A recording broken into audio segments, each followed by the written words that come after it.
Dubai के तेल business पर काला अंधेरा मंडराने लगा क्योंकि दुबई के जमीन में तेल का लेवल कम होना शुरू हो गया है और शेखों को इस बात की परेशानी होना शुरू हो गई है। इसीलिए वो चाहते थे कि वो अपना इंस्ट्रक्चर ऑयल बिजनेस से कन्वर्ट करके टूरिज्म में प्रमोट करें, ताकि अगर तेल का बिजनेस न भी रहा तो वो टूरिज्म से अरबों दौलत कमा सके। इसीलिए क्राउन प्रिंस मोहम्मद बिन राशिद मखदूम ने 14,000 करोड़ रुपयों का एक प्रोजेक्ट सोचा। हर साल दुबई में 50 लाख टूरिस्ट घूमने फिरने आते थे, जिसे वो बढ़ाकर 150 करोड़ कर देना चाहते थे। लेकिन उसमें दिक्कत ये आई कि दुबई बहुत छोटा शहर था। इसीलिए क्राउन प्रिंस ने ये ठान लिया कि वो अब समंदर के बीच में एक शहर बनवाएंगे और वो चाहते थे कि ये काम सिर्फ 6 साल में कंप्लीट हो जाए। उन्होंने इस आइलैंड को बाउंड्री की तरह बनाने के लिए सोचा, लेकिन प्रॉब्लम ये आई थी कि आज दुनिया में किसी ने भी कभी कोई ऐसी चीज नहीं बनाई। इस शहर को बनाने के लिए इंजीनियर को कुदरत की ताकत से टकराना पड़ा। ये विशालकाय शहर समुद्र में सीमेंट और स्टील की मदद से बड़ी आसानी से बनाया जा सकता था, लेकिन दुबई के शेख ने कुछ और ही सोचा था।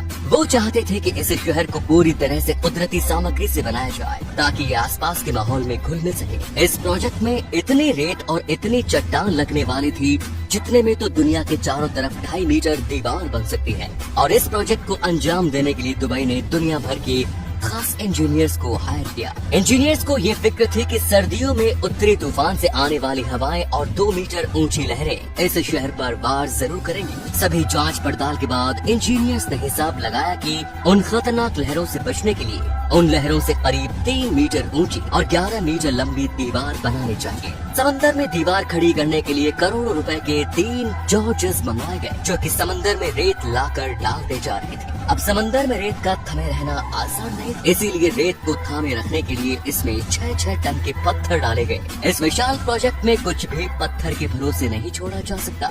जरा सी हलचल में ही पत्थर सरक जाएंगे और पूरा का पूरा शहर समंदर अपने अंदर निकल जाएगा। इसीलिए गोताखोर बार बार समंदर में डुबकी लगाकर नीचे पत्थरों की पोजीशन को चेक करने जाते रहते थे। अब बाकी का काम करने के लिए दुबई को 9 करोड़ 40 लाख घन मीटर रेत के सरोवर की तलाश करनी होगी। आपको नहीं पता तो मैं आपको बता दूं कि इतनी रेत में पूरे लंदन को 1 मीटर नीचे दफनाया जा सकता है। अब आप ये सोच रहे होंगे कि दुबई में तो रेत की कमी है ही नहीं। दरअसल मैं आपको बता दूं कि जो दुबई में रेत है वो बहुत ही बारीक कड़ों से बनी होगी, जो कि समंदर में बड़ी आसानी से बह जाए। इसीलिए इंजीनियर मोटे कड़ों वाली रेत को ढूंढने में लग गए। इंजीनियर्स को पूरे 6 समुद्री मील दूर सागर तल में मिली रेत को पाइप के जरिए 10 मीटर प्रति सेकंड के हिसाब से समंदर में छिड़काना शुरू कर दिया। अब काम तो ठीक तरह से चल रहा था, लेकिन इंजीनियर्स को शक था कि क्या उनका ये आइलैंड ठीक डिजाइन से बन रहा है। लेकिन दुबई के पास इस शक को दूर करने का उपाय 606 किलोमीटर ऊपर अंतरिक्ष में था। दुबई ने अपने भेजे जीपीएस सैटेलाइट के जरिए ऊपर से ही प्रोजेक्ट को मापना शुरू कर दिया कि प्रोजेक्ट का डिजाइन ठीक तरह से बन रहा है या नहीं। और इस तरह दुबई प्रिंस भी अपने इस ड्रीम प्रोजेक्ट पर घर बैठे ही नजर रख सकते थे। अब प्रोजेक्ट को खत्म होने के कगार पर था,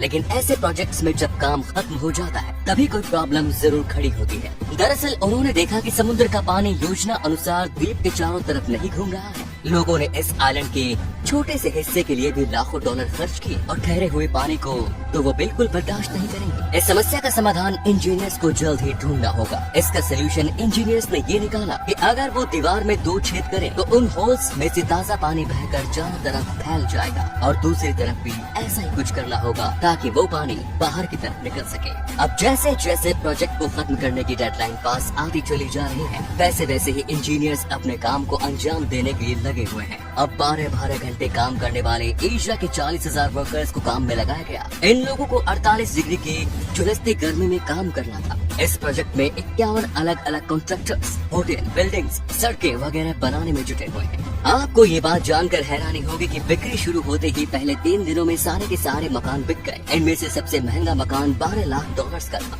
वक्त तेजी से निकल रहा था, लेकिन क्राउन प्रिंस ने सबको 2006 में आलीशान दुनिया देने का वादा किया। इस 1.6 किलोमीटर इलाके में कम से कम 8,000 विला, 220 शॉपिंग मॉल्स और रेस्टोरेंट्स होंगे और भी खूबसूरत बिल्डिंग्स के लिए अलग से जगह बनाई जाएंगी। और ऐसे ही इंजीनियर्स ने दिए वक्त में ही उन्हें आलीशान शहर बनाकर दे दिया। अगर आज ये शहर न होता तो हो सकता था कि दुबई के पास आज इतना पैसा न होता। धन्यवाद।